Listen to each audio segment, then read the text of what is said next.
SoBo lives matter. Did you all see that back there on the trailhead where it said SoBo or die? Oh yeah, I did see that. Well, that's been going on for a while. Like I said, I met up with a couple Southbounders last year. So like when I was planning for my hike, when I decided to do it in November, I had like 4 current, like fresh done trail people that had just gotten off trail. So I had my SoBo brain trust. So it made it easy for like certain questions. Yeah, so I'm filming BT dub. I am. So we are talking about SoBo lives and SoBo lives that matter, which are all of them. SoBo equality. No, seriously, we're talking about reasons to hike SoBo, southbound on the Appalachian Trail, which is not the typical way, but it is a way. I think it's 5% of people do southbound. There's more flip-floppers than southbounders. Yeah. And so we're trying to maybe not so much figure out why that is, but how we could encourage people to consider it, because it's a pretty sweet route. Or just stay open in the off season so that we can get fed too. I would say a really good reason would be you get to hike through fall. We've been seeing peeps of fall basically since Virginia, and we've kind of just hiked through it, and it finally came full force once we were in Georgia. So, but screw the Smokies. Yeah. No negativity. We got a little snow in the Smokies, but I'm pretty sure it's less snow than northbound gets. Yeah. Well, and we were saying negative temperatures, but it's kitty damn close. Yeah. Like with starting the hike in the 100-mile wilderness, I personally think that I mean, like when I was first planning my hike and Southbound came up, I was just immediately like, no, I'm not gonna do that. That's weird. Why would you do that? It just wasn't even like on my radar, which is why I want to like share more insight with people. Yeah. But then, like, you know, plans changed for me, and I'm so happy about the Southbound journey. But like starting in the 100-mile wilderness. Cool people. Say that again. That you met all us cool people. You have to like know what you're doing. I feel like in some degree to start in the 100-mile and go straight into the whites. You have to start off with 10 days worth of food, which is heavy as shit. Yeah. Which there are options for. Like you can get a drop halfway through. Yeah. But that's still like starting out your through hike with 5 days is still a decent amount right in the beginning, or whatever people do. But yeah.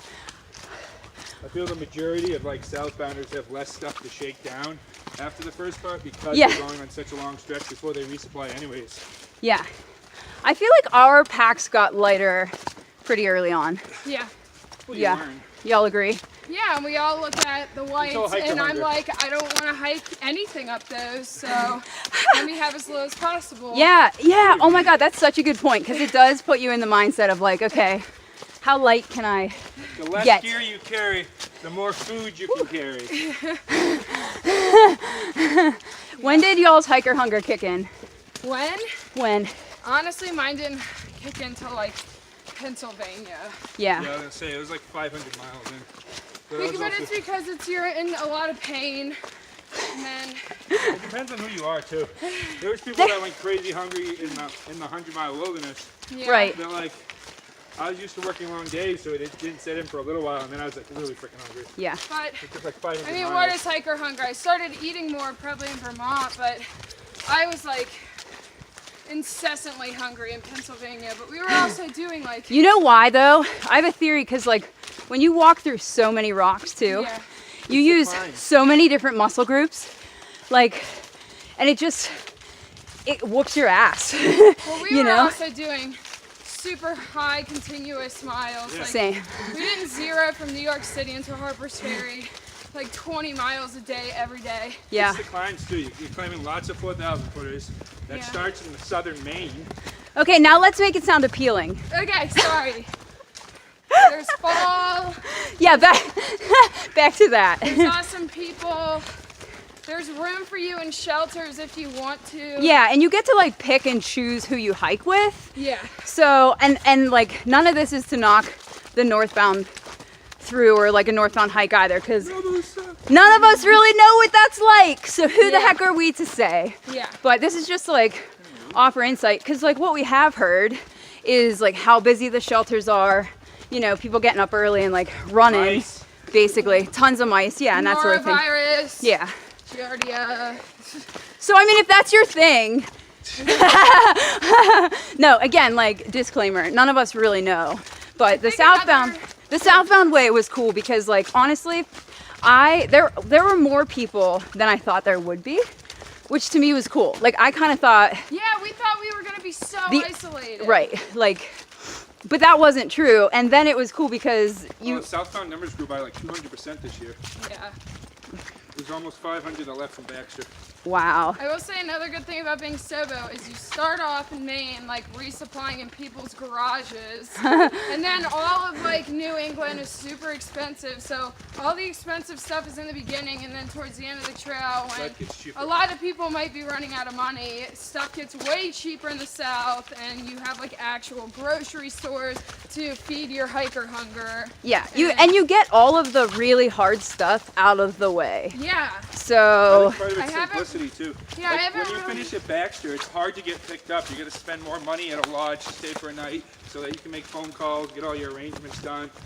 At Springer, you can get done and then go to the parking lot. that is a really good point. That's I'm a really tired good point. from hiking 2,000 miles, but I haven't felt like challenged since the Whites probably. There's been the occasional climb that's sucked. You're but, more like, badass when you start with the two hardest stages. Yeah, you get strong very quickly. Super quickly. Like that's one of the things I liked the most. And because we were doing so many mountains, like it was just immediate muscle, not just like, Yeah. you know, oh, you're walking and you're shedding weight. Like I felt super strong and muscular. And then after the Whites, it switched from like that anaerobic workout to like more of an aerobic workout. And then that was even cool. Because then, I know for me, like I trimmed down then and I was still muscular, which I was super stoked about. Yeah, you just get a little leaner muscle. Yeah. Yeah. There was something else I was gonna say. Oh, like what I was saying earlier. I personally, I said this to some section hikers because the guy said, oh, I could never do that. And I was like, it's just, you don't have to. You don't have to do a full through hike to get the benefit of hiking. It just comes down to the satisfaction factor.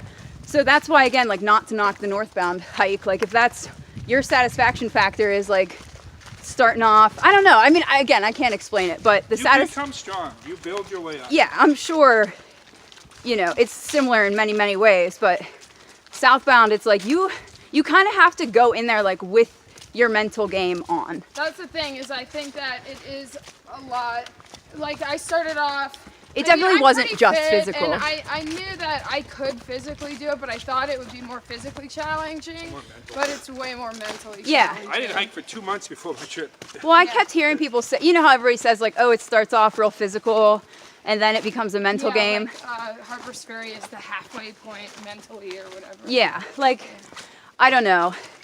I felt like it was way more. There's gonna be pain. Mental. It's part of the game, but you gotta go into that knowing that. Yeah. And you have to listen to your body. Like, I don't know. I've heard stories of people getting injured, but then I've also heard like the people who do their whole through hike eating nothing but ramen and mashed potatoes, and it's like, well, your body, you should be taking vitamins at least, but like, make sure that you're feeding your body what it needs, not just like what's Junk food. convenient. Don't feel guilty about an extra couple of zeros. Yeah. I started 2 weeks before most of these guys, but the point is your body's made it this far. You get up, you play the game right. Yeah. Like we're all gonna be summiting, so we all did something right, I guess. And that's the best part. Like, you get to make it what you want it to be. And I don't know, I would say that with having less people around, for me, I felt like that allowed me to kind of like listen to myself more, like you just said, listening to your body. I know when I'm in groups of people, it's harder to do that. But SoBo was like, okay, today I'm gonna hike by myself. Yep. Okay, now I want friends. Yep. Because there were definitely areas where, I mean, Matt was saying when he was trying to catch up with us, he was a couple 100 miles behind. There was like 2 weeks of space between us and the next group of people behind us, and he never saw anyone for like 2 weeks. Yeah. So, Is David still back there? yeah. Yep. And Jay? Jay's somewhere. We're going up a hill. David, do you have any insight? Sorry, I care more about breathing than thinking right now. Whatever. But yeah, SoBo lives matter. It's a cool way to go. Like, I knew within the first 2 weeks that it was the right path. And if you're not really cut out for the trail, you really not. Yeah. I don't think you make it past the 100-mile, No. which is kind of like a good thing. It is the great filter of SoBos. Yeah. Great filter. Yeah. This one's good, get rid of that one. But I can see how it could be easier to keep going on this terrain, you know? There's old, there's young, there's weak, and there's strong. It's all the mental game. Yeah. There's people that you say they're never gonna make it, and they're busting ass and they're making it. There's older guys that they just hike long days, Yeah. and they end up in the same damn place. Yep. Look at me. Look at how my journey turned out, you know? And it's cool that, we didn't see y'all since the White Mountains. Until a freaking Time is tropical just, storm. time is different out And then here. I met Beast. So. Time is different. It is different. I mean, you go the whole day and then you're at camp and then you're like, wow, that was another day. And then sometimes time seems to drag on, but we're summiting in 2 days. Yep. And I feel like I just started. Yeah. I don't. It depends on the day. My body feels alright, but after 5 months on trail, my mind's ready to be on the next adventure, but Same. Speaking of next adventures, Southbound, I might be going further south to the beach. Can't stop, won't stop. All right, I'm gonna stop filming this now and actually walk up the rest of this, whatever. So anyway, we're going to Blood Mountain Shelter right now. What, do you think we have 5 miles left now? yeah, give or take. Yeah, and this is the highest point on the AT in Georgia. Blood Mountain, Yep. yeah. So, and then Trail Magic tomorrow. Woo! From, what are the Nobos' names? Water boy and something else. Yeah, Water Boy and Chili something.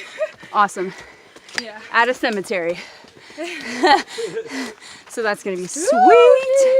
4.4 left. 4.4, even better. All right. Bye.